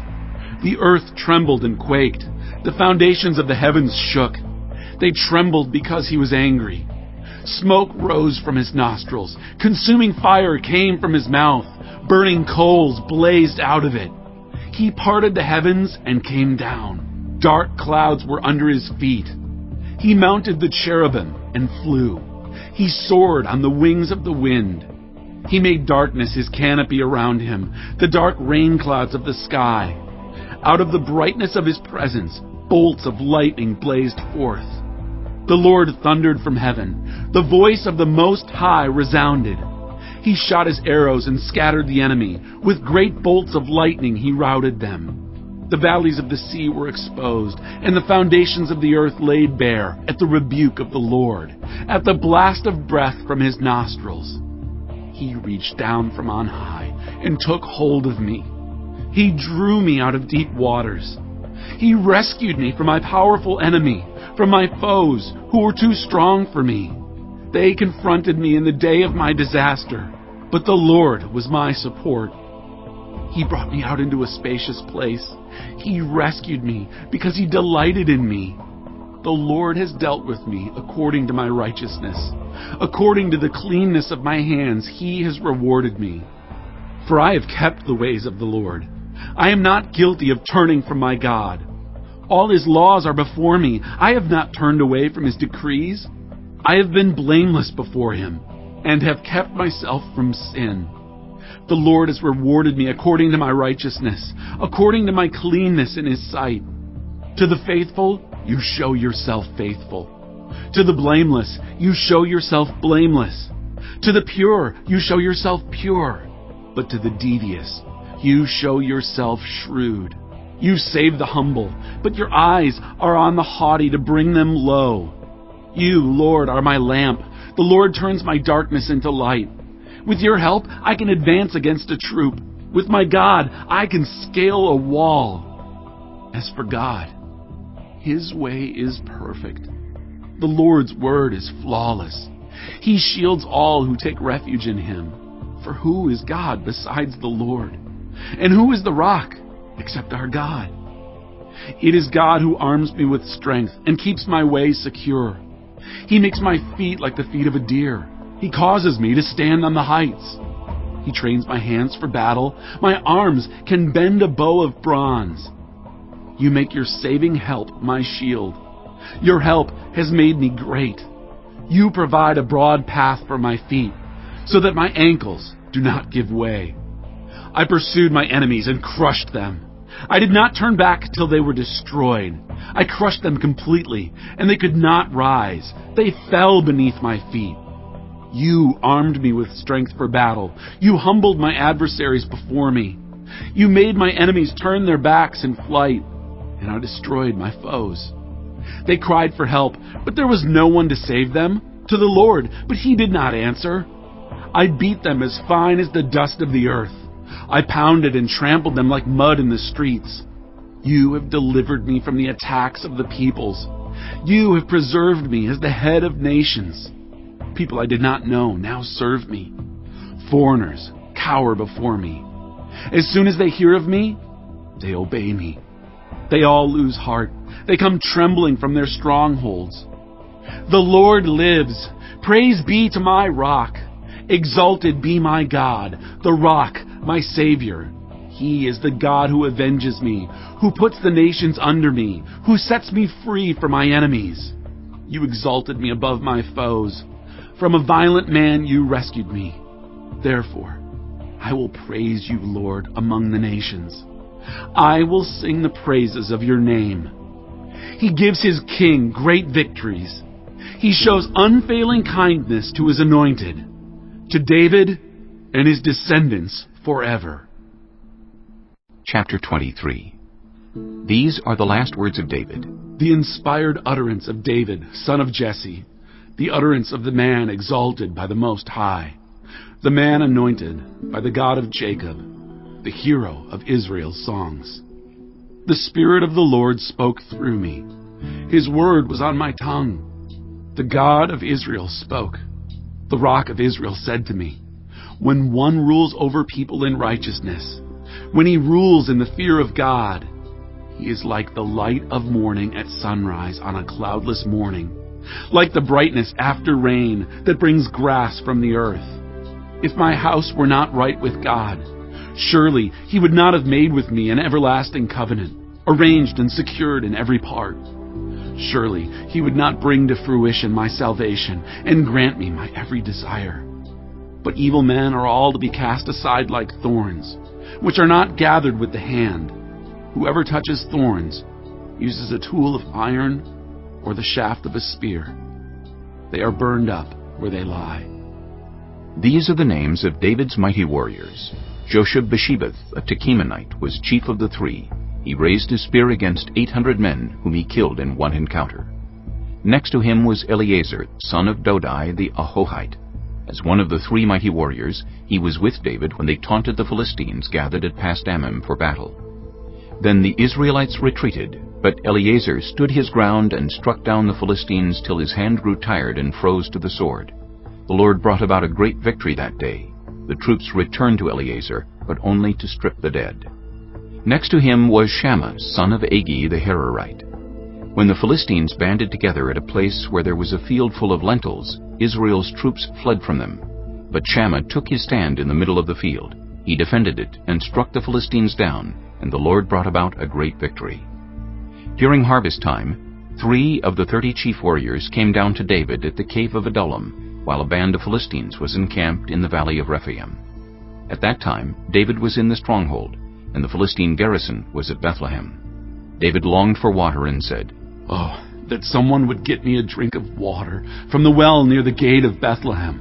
So the 3 mighty warriors broke through the Philistine lines, drew water from the well near the gate of Bethlehem, and carried it back to David. But he refused to drink it. Instead, he poured it out before the Lord. "Far be it from me, Lord, to do this," he said. "Is it not the blood of men who went at the risk of their lives?" And David would not drink it. Such were the exploits of the 3 mighty warriors. Abishai, the brother of Joab, son of Zeruiah, was chief of the 3. He raised his spear against 300 men, whom he killed, and so he became as famous as the 3. Was he not held in greater honor than the 3? He became their commander, even though he was not included among them. Benaiah, son of Jehoiada, a valiant fighter from Kabzeel, performed great exploits. He struck down Moab's 2 mightiest warriors. He also went down into a pit on a snowy day and killed a lion. And he struck down a huge Egyptian. Although the Egyptian had a spear in his hand, Benaiah went against him with a club. He snatched the spear from the Egyptian's hand and killed him with his own spear. Such were the exploits of Benaiah, son of Jehoiada. He too was as famous as the 3 mighty warriors. He was held in greater honor than any of the 30, but he was not included among the 3. And David put him in charge of his bodyguard. Among the 30 were Asahel, the brother of Joab, Elhanan, son of Dodo from Bethlehem, Shammah the Harodite, Elika the Harodite, Helez the Paltite, Ira son of Ikish from Tekoa, Abiezer from Anathoth, Sibbecai the Hushathite, Zalmon the Ahohite, Maharai the Netophathite, Heled son of Baanah the Netophathite, Ithai son of Ribai from Gibeah in Benjamin, Benaiah the Pirathonite, Hiddai from the ravines of Gaash, Abi-Albon the Arbathite, Asmaveth the Barhumite, Eliabah the Shaalbonite, the sons of Jashan, Jonathan son of Shammah the Hararite, Ahiam son of Sherer the Hararite, Eliphelet son of Ahasbai the Maacathite, Eliam son of Ahithophel the Gilonite, Hezro the Carmelite, Haarai the Arbite, Igal son of Nathan from Zobah, the son of Hagri, Zelek the Ammonite, Naharai the Beerothite, the armor-bearer of Joab son of Zeruiah, Ira the Ithrite, Gareb the Ithrite, and Uriah the Hittite. There were 37 in all. Chapter 24. Again the anger of the Lord burned against Israel, and he incited David against them, saying, Go, and take a census of Israel and Judah. So the king said to Joab and the army commanders with him, Go throughout the tribes of Israel from Dan to Beersheba, and enroll the fighting men, so that I may know how many there are. But Joab replied to the king, May the Lord your God multiply the troops 100 times over, and may the eyes of my lord the king see it. But why does my lord the king want to do such a thing? The king's word, however, overruled Joab and the army commanders, so they left the presence of the king to enroll the fighting men of Israel. After crossing the Jordan, they camped near Aroer, south of the town in the gorge, and then went through Gad and on to Jazer. They went to Gilead in the region of Tatim-Hodshai, and on to Dan-Jaan, and around toward Sidon. Then they went toward the fortress of Tyre, and all the towns of the Hivites and Canaanites. Finally, they went on to Beersheba in the Negev of Judah. After they had gone through the entire land, they came back to Jerusalem at the end of 9 months and 20 days. Joab reported the number of the fighting men to the king. In Israel there were 800,000 able-bodied men who could handle a sword, and in Judah 500,000. David was conscience-stricken after he had counted the fighting men, and he said to the Lord, I have sinned greatly in what I have done. Now, Lord, I beg you, take away the guilt of your servant. I have done a very foolish thing. Before David got up the next morning, the word of the Lord had come to Gad the prophet, David's seer. Go, and tell David, this is what the Lord says. I am giving you 3 options. Choose one of them for me to carry out against you.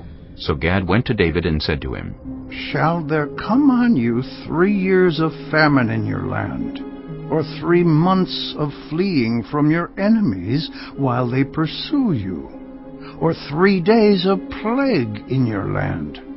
Now then, think it over, and decide how I should answer the one who sent me. David said to Gad, I am in deep distress. Let us fall into the hands of the Lord, for his mercy is great.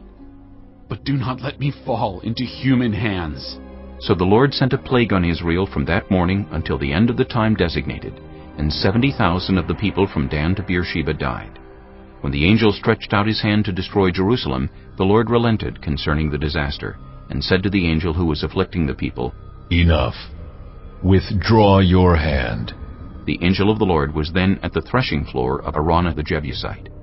When David saw the angel who was striking down the people, he said to the Lord, I have sinned. I, the shepherd, have done wrong. These are but sheep. What have they done? Let your hand fall on me and my family. On that day, Gad went to David and said to him, Go up and build an altar to the Lord on the threshing floor of Araunah the Jebusite. So David went up as the Lord had commanded through Gad. When Araunah looked and saw the king and his officials coming toward him, he went out and bowed down before the king with his face to the ground. Araunah said, Why has my lord the king come to his servant? To buy your threshing floor, David answered, so I can build an altar to the Lord, that the plague on the people may be stopped.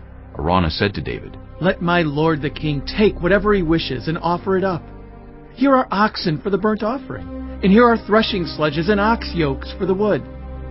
Your Majesty, Araunah gives all this to the king. Araunah also said to him, May the Lord your God accept you. But the king replied to Araunah, No, I insist on paying you for it. I will not sacrifice to the Lord my God burnt offerings that cost me nothing." So David bought the threshing floor and the oxen, and paid 50 shekels of silver for them. David built an altar to the Lord there, and sacrificed burnt offerings and fellowship offerings. Then the Lord answered his prayer in behalf of the land, and the plague on Israel was stopped.